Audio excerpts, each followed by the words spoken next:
Hello and welcome to Community Reports on Channels Television. Today, we take you on a ride with the famous and ubiquitous Lagos yellow buses, known in the local parlance as Molues, or their younger brothers, the ones called Danfos, who have put their stamps on Lagos roads as the king of land transportation in Lagos.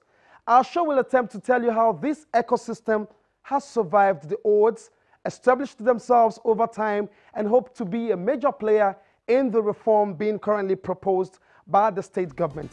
Stay tuned, promises to be a good outing. I'm your host, Olu Phillips.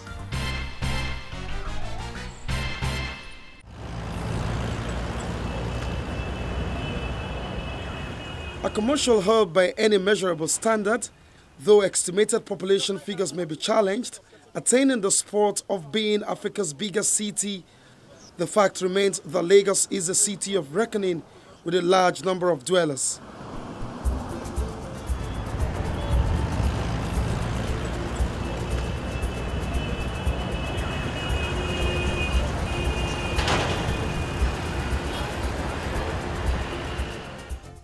Stretched in all ramification, the pulsating attributes of its people, the mannerisms, the nuances, the fast-paced nature and venture is the DNA that distinguishes the city Lagos amongst others.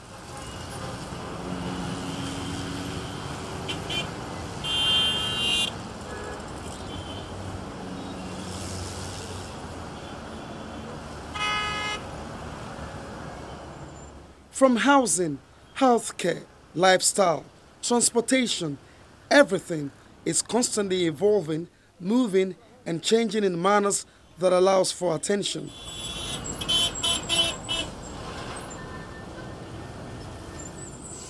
Every day, people move in the numbers from one county to another, one community to another, sometimes far stretched in kilometers apart, yet commuting in and around town is a constant.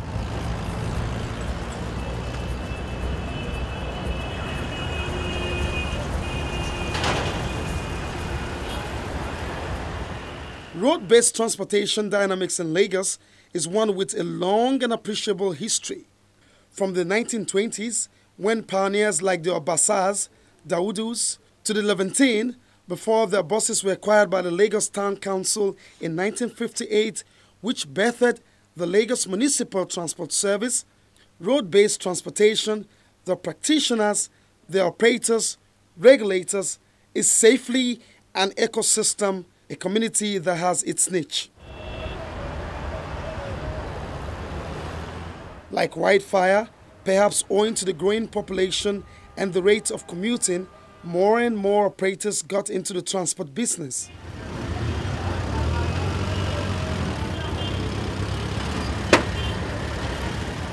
If you've stayed long enough around town, Bolekaja vehicles, a local name for a Bedford lorry with wooden passenger cabin, held sway in the early 60s. From there, the next ecosystem in transportation that moved in were the Molue buses, as it is referred to in the state, which is a large commercial passenger vehicle usually painted yellow and black.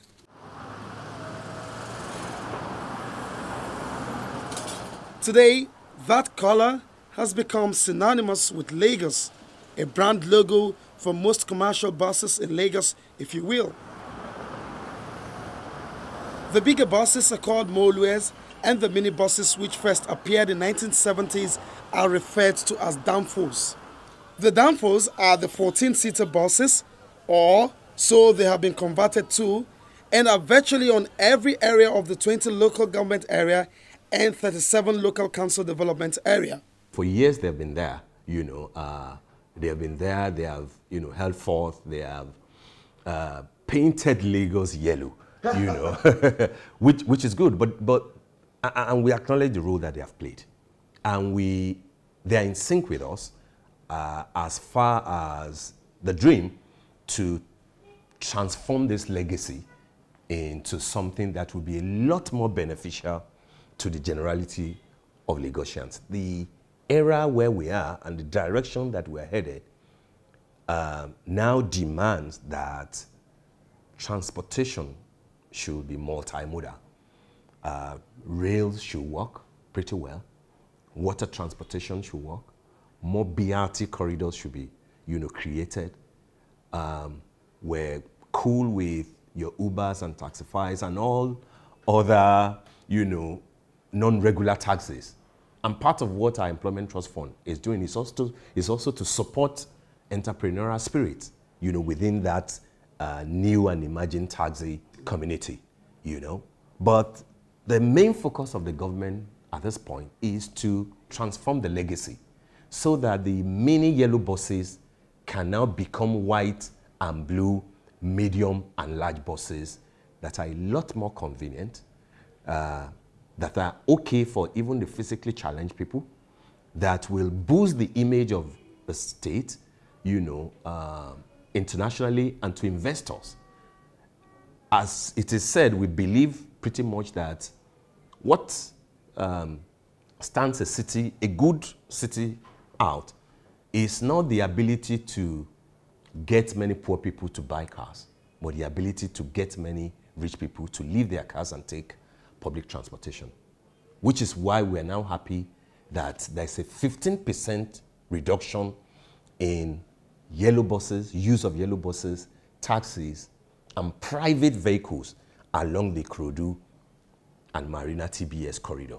Because of one reason, the BRT service is perfect, on time, air-conditioned, and has facilities for the physically challenged. This is the gap that the new blue and white buses will fill between January next year and the end of 2019, where, when we're having the gradual face-off, or if you like, the transformation of those legacy, yellow buses. And we're happy that those stakeholders are working hand in hand with us. They believe that no job will be lost.